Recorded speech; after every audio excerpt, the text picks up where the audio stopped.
నమస్తే రవి సార్. నమస్తే Lakshmi. Sir, Telangana CM Revanth Reddy IAS ఆఫీసర్స్తో మీటింగ్ సమయంలో డ్రగ్స్ అలాగే కొన్ని కేసులకు సంబంధించి అధికారులతో మాట్లాడడం జరిగింది. కొంత వాళ్ళకి అల్టిమేటం ఇచ్చినట్టుగా కూడా తెలుస్తుంది సార్. ఆయన మాట్లాడిన వాళ్ళకి జారీ చేసిన ఆదేశాలు అంటే ఆయన సీరియస్గా మాట్లాడాడు. ముఖ్యమంత్రి అయిన తర్వాత ఇదే మొదటి సమావేశం రేవంత్ రెడ్డి కలెక్టర్లు వీళ్ళందరితో. అంతకుముందు ఒకసారి వాయిదా పడి నిన్న పెట్టారు మొన్న. అందులో ఆయన మాట్లాడినది ఏంటంటే రాష్ట్రం చాలా ఆశలు మిగతా రాష్ట్రాల్లో కాదు, తెలంగాణ ప్రత్యేకంగా ఉద్యమం ద్వారా వచ్చింది, ఇవన్నీ చెప్పారు. దాంట్లో పెద్ద ఇబ్బంది ఏం లేదు. అలాగే మేము ఇచ్చిన హామీలు ఖచ్చితంగా అమలు చేయాలి. ఇవి చేయడం కోసం కిందిలో ప్రతి వాళ్ళకు కూడా నిస్సహాయులకు కూడా చేరే విధంగా చేయాలంటే గ్రామ సభలు జరపాలి. గ్రామ సభల్లో ఎట్లా చేయాలి ఆ ప్రొసీజర్ అంతా ఆలోచించారు. ప్రజాపాలన అనే ఒక 3 రోజుల కార్యక్రమం. అయితే ఇవన్నీ చేయాలంటే మీరు అధికారులు అధినేతలు, ఈ ప్రభుత్వంలో ఉన్న మేము అధికారులుగా ఉన్న మీరు జోడుగుర్రాల్లాగా చేస్తే తప్ప కుదరదు. అది నిజమే ఏ ప్రభుత్వమైనా. అయితే ఈ క్రమంలో ఆయన మాట్లాడింది ఒకటి ఉంది కదా, ఏమంటే ఇవన్నీ మీరు ఒక 18-20 గంటలు పనిచేస్తే కానీ ఇవన్నీ కావు, కాబట్టి 18 గంటలు పనిచేయడానికి మీరు సిద్ధమవ్వాలి. ఏఆర్ శంకర్ అనేది వరకు ఆయన ఆదర్శప్రాయమైన ఐఏఎస్ అధికారి, పొద్దున వచ్చి రాత్రి దాకా పనిచేసేవాళ్ళు. అది నిజమే. శంకరన్న ఆదర్శంగా తీసుకోవాలంటే వరకు ఏమి ఇబ్బంది లేదు. కానీ 18 గంటలు పనిచేయడానికి సిద్ధంగా లేము, మేము చేయలేము అనుకునే వాళ్ళు చెప్పండి, మిమ్మల్ని మారుస్తాము, మీరు మారడానికి కూడా మేము అవకాశం ఇస్తాము వేరే చోటికని. ఇదొక విధంగా అల్టిమేటం కదా సార్. అంటే కలెక్టర్లు, తర్వాత జిల్లా ఎస్పీలు, ముఖ్యమైన జిల్లా ఐపీఎస్ ఐఏఎస్ అధికారులు వాళ్ళ సహకారము సమన్వయం తీసుకోవడం ఒకటి. 18 గంటలు పనిచేయలేకపోతే మారండి అంటే 18 గంటలు పనిచేయడం అనేది నిజంగా గతంలో చంద్రబాబు నాయుడు ఎప్పుడు అంటుండేవాళ్ళు, 18 గంటలు నేను పనిచేస్తాను, నేను నిద్రపోను, మిమ్మల్ని నిద్రపోనివ్వను, అది ఇదని. సో రేవంత్ రెడ్డిని కూడా ఎంత లేదన్నా తెలుగుదేశం నుంచి వచ్చాడు, చంద్రబాబు లాగా హుషారుగా ఉంటాడు, దూకుడుగా ఉంటాడు, ఇవన్నీ అని.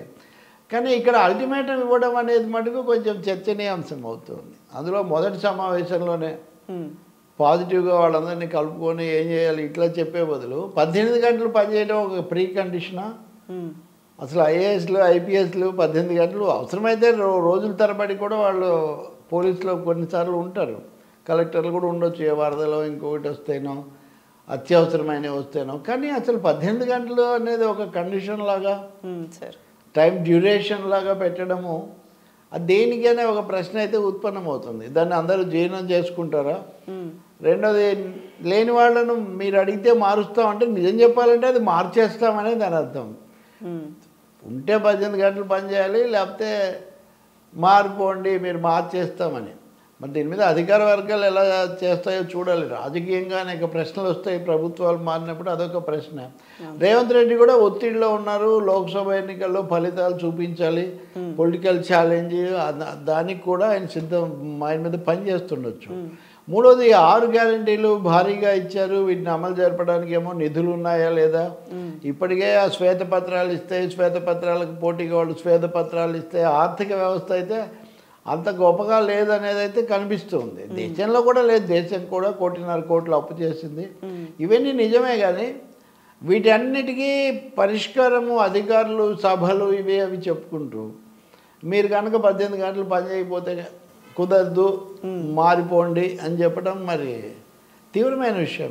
గతంలో మరి ఇట్లా చెప్పినట్లు లేరు, పని చేయాలి లేకపోతే నిర్లక్ష్యం చేస్తే ఊరుకోము ఇట్లాంటివి చెప్తూ ఉంటారు. కానీ కొంచెం మరి ముందు మళ్ళీ ఏమైనా సవరించుకుంటారేమో మనం చూడాలి. సరే, అది అయిన తర్వాత ఒక జిల్లా కలెక్టర్ను కూడా బదిలీ చేశారు. అంటే ఆమె నియమించడం కూడా ఎన్నికల సమయంలో ప్రత్యేకంగా నియమించారు, రంగారెడ్డి జిల్లా కలెక్టర్ను. ఇది ఏదైనా గట్టిగా ఒక హెచ్చరిక వెళ్ళాలి అనే నిర్ణయంతోనే ఇలా మాట్లాడినట్టు అర్థమవుతుంది. కానీ అధికారులు ఎవరైనా జనరల్గా అలా తీసుకునే అవకాశాలు ఉంటాయా సార్? అంటే వచ్చిన దగ్గర నుంచి కూడా డ్రగ్స్ విషయానికి సంబంధించి ఆయన ఎక్కువగా తెలంగాణను డ్రగ్స్ రహిత రాష్ట్రంగా మార్చాలని దాని మీద ఫోకస్ పెట్టినట్లుగా చాలాసార్లు మాట్లాడారు, సమావేశాలు కూడా ఆయన చెప్పారు. డ్రగ్స్ గురించి నిన్న కూడా మాట్లాడారు. డ్రగ్స్ నిజంగా అవి బెడద. ఎవరు మాదక ద్రవ్యాలను ఎవరు బలపరుస్తారు? డ్రగ్స్, మత్తు పదార్థాలు. లేకపోతే ఆ మాటకు వస్తే చాలాసార్లు మనము మద్యం వినియోగం కూడా పెరగడం, దాని మీద కూడా ఆందోళన వ్యక్తం చేస్తూ ఉంటారు అందరూ. ఈయన బెల్ట్ షాపులు తీసేయడం మీద మొదటి ప్రాధాన్యత ఇస్తామని అన్నారు, కొంతవరకు తీసేశారు అన్నారు. కానీ డ్రగ్స్ గురించిన చర్చ మటుకు ఇదే మొదటిసారి కాదు. డ్రగ్స్ గురించి గతంలో కూడా 2-3 సార్లు వాళ్ళ మీద పెద్ద విచారణలు, ముఖ్యంగా సినిమా యాక్టర్లు వాళ్ళు వెళ్ళారు వీళ్ళు వెళ్ళారు అని రావటం, ఆ తర్వాత మళ్ళీ ఎప్పటికప్పుడు ఆగిపోవటం అది జరుగుతూనే ఉంది. డ్రగ్స్ మెనేసేమో పెరుగుతుంది. రేవంత్ రెడ్డి శాంతి భద్రతల కోణంలోనూ, అలాగే యువత భవిష్యత్తు, మూడోది ఏమో ఇతరత్ర కూడా సామాజిక దుష్పరిణామాల కోసం డ్రగ్స్ మీద మాట్లాడటం బాగానే ఉంది. కానీ డ్రగ్స్ విషయంలో జరగాల్సింది ఖచ్చితమైన ప్రభుత్వ సంకల్పము, కఠినంగా చర్యలు తీసుకోవడం తప్ప ఎక్కువగా అవి ప్రకటనలతో జరిగే విషయాలు కాదు. ఎందుకంటే అవి మాఫియాలు లేకపోతే రింగ్స్ గ్యాంగ్స్ చేసే పనులు తప్ప పబ్లిక్ ఆర్ విక్టిమ్స్. ఒక విధంగా పబ్లిక్ విక్టిమ్స్. అధికారులు కానీ లేదా పోలీసులు కానీ ఎందుకు ఈ విషయాల్లో ముందుకు పోవట్లేదు, వాళ్ళకి బ్రేక్స్ వేస్తుంది ఏంటి అని ఒకటి. అంటే రేవంత్ రెడ్డి సీఎంగా పదే ఈ ప్రస్తావన చేయడంలో గత ప్రభుత్వం కొంచెం ఈ విషయంలో ఉదాసీనంగానే కాదు కొంతవరకు చూసి చూడనట్టుగా వ్యవహరించింది. అందువల్ల నేను గట్టిగా మాట్లాడుతున్నాను అనేది ఆయన అభిప్రాయం కావచ్చు. కానీ గత ప్రభుత్వం కూడా చాలా గట్టిగా మాట్లాడింది. ముఖ్యమంత్రి కేసీఆర్ కూడా అసెంబ్లీలో చెప్పారు, చాలా రోజులు దాని చుట్టే తిరిగింది, కానీ జరగలేదు కదా. కాబట్టి ఇప్పుడు రేవంత్ ప్రభుత్వం కూడా నిజంగా చేయదలుచుకుంటే చర్యలు తీసుకోవాలి, వాటిని ఎప్పటికప్పుడు ట్రాన్స్పరెంట్గా ప్రజల ముందు పెట్టాలి. మూడోదేమో స్కూళ్ళు, సినిమా వాళ్ళు, ఈ పోలీస్ కమిషనర్ కూడా శ్రీనివాసరెడ్డి ఆయన రాగానే సినిమా వాళ్ళు కూడా ఈ విషయంలో జాగ్రత్తగా ఉండాలి, అది ఇదని సినిమా వాళ్ళని ప్రత్యేకించి అన్నారు. అలా అయితే రాజకీయంగా పలుకుబడిన వాళ్ళు తక్కువగా ఉన్నారు, లేకపోతే చాలా బ్యాడ్ వెల్త్ బాగా గుట్టలు పోసుకున్న వాళ్ళకి దీంతో సంబంధం లేదా ఇలా ప్రశ్నించుతూ పోతే సాఫ్ట్ టార్గెట్ కాబట్టి సినిమా వాళ్ళని ఎక్కువగా నొక్కడం జరుగుతూ ఉందా? కట్ చేయాల్సింది పోలీసులు కదా.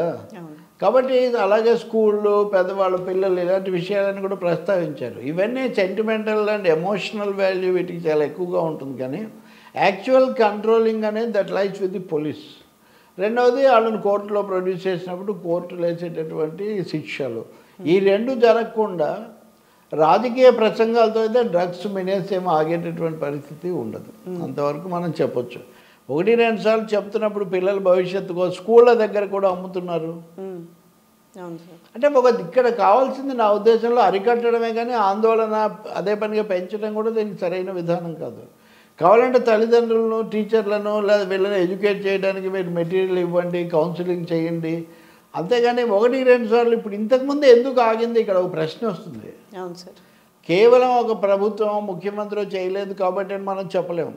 అంటే వ్యవస్థలో గంభీరంగా పెద్దగా చెప్తున్న విషయాలకు ప్రాక్టికల్గా జరుగుతున్న దానికి సంబంధం లేదండి. ఇప్పుడు అలా జరగకుండా అదనంగా ఏం చర్యలు తీసుకుంటారు, అది ఇక్కడ ప్రశ్న. డెఫినెట్గా అది కలెక్టర్లు, అధికారుల సమావేశంలో అయితే బయటకు వచ్చే విషయం కాదు. దాన్ని అదే పనిగా స్ట్రెస్ చేయడం కంటే కూడా ఆచరణలో అదుపు చేయడమే చాలా ముఖ్యమైన అంశం అవుతుంది. ఇంకా మూడోది వాగ్దానాలు, వీటి గురించి కూడా సార్. ఇప్పుడు మళ్ళీ రేషన్ కార్డులు, తెల్ల రేషన్ కార్డులు ఉన్న వాళ్ళకే ఇస్తాం, వీళ్ళందరూ మళ్ళీ గ్రామ సభల్లో అప్లికేషన్లు పెట్టుకోవాలి, ఈ అప్లికేషన్లను చూసి ఎవరు దేనికి అర్హులో మేము నిర్ణయిస్తామంటే సుమారైన ప్రొసీజరల్ డిలే చాలానే జరిగేట్టు కనిపిస్తుంది ఇవన్నీ చూస్తుంటే. వెంటనే ఇవ్వాలంటున్నా. లోక్సభ ఎన్నికల్లోపు ఈ వాగ్దానాలు అమల్లోకి రాకపోతే అది ప్రభుత్వానికి, కాంగ్రెస్ పార్టీకి వచ్చే ఎన్నికల్లో అది ఆ మేరకు ఇబ్బందే కలిగిస్తుంది. కాబట్టి ప్రతిదాన్ని తిరగదోడడం అనే దానికంటే కూడా ఇప్పుడే సిస్టమ్ ఒకటి నడుస్తూ ఉంటుంది కదా, దాన్ని ఎలా ఉపయోగించుకోవడం అనే దాని మీద శ్రద్ధ పెడితే చాలా బాగుంటుంది. మూడోది అధికారుల సలహాలు కూడా తీసుకోవాలి.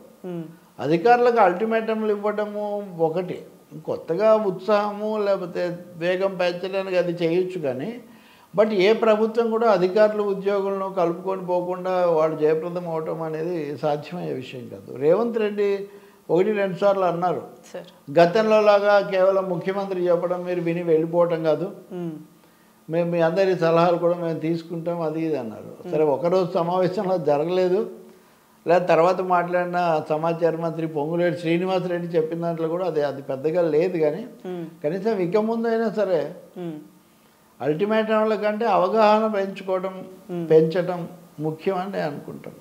సార్, అయితే ఈ అధికారులతో మాట్లాడే ఇవన్నీ మనం చూసాం కదా. ఇక్కడ December 31 వస్తుంది కాబట్టి సన్బర్న్ ఈవెంట్ ఒకటి ఎవ్రీ ఇయర్ జరుగుతుంది సార్. కాకపోతే ఏంటంటే ఆ ఈవెంట్ ఏ రాష్ట్రంలో జరిగినా కొంత వివాదంగా ఉంటుంది, మన దగ్గర కూడా కొంత దుమారం చెలరేగుతుంది సార్. అంటే దాని గురించి ముఖ్యమంత్రి ప్రత్యేకించి కలెక్టర్ల సమావేశంలో చెప్పడం మీడియాలో అది బాగా హైలైట్ అయింది. అంటే ఏం జరుగుతుందో మనకి ఏం తెలియట్లేదు, ఎవరెవరికి అనుమతి ఇస్తున్నారు అని. బుక్ మై షో అనేది సినిమాల కోసం టికెట్లు బుక్ చేయడానికి ఉన్నటువంటి ఒక వ్యవస్థ. దాంట్లో కూడా తెలంగాణ ప్రభుత్వం కమిటీని వేసి అనేక మార్పులు చేర్పులు ఇదివరకు చేశారు. ఇప్పుడు డిసెంబర్ 31 నాడు అంటే న్యూ ఇయర్ ఈ సమయంలో ఈ సన్బర్న్ షో అనేది చేయటం కోసం మీరు బుక్ మై షో ద్వారా టికెట్లు బుక్ చేసుకోండి అని ప్రచారం జరుగుతుంది, చాలామంది చేసుకుంటున్నారు. ఇది ఎవరు అనుమతి ఇచ్చారు అని ముఖ్యమంత్రి ప్రశ్న వేశారు. నిజంగా ఇది కీలకమైన ప్రశ్నే. అంటే ఆ షోనే ఒక వివాదాస్పదమైంది, కొన్ని అభ్యంతరకరమైన విషయాలు ఉన్నాయని అంటున్నప్పుడు అవి ఎక్కడ ఏర్పాటు చేశారో తెలియకుండా ఎవరైనా టికెట్లు అమ్ముకోవచ్చు అని బహిరంగంగా జరుగుతుంటే మీరు ఎందుకు సహిస్తున్నారు అని.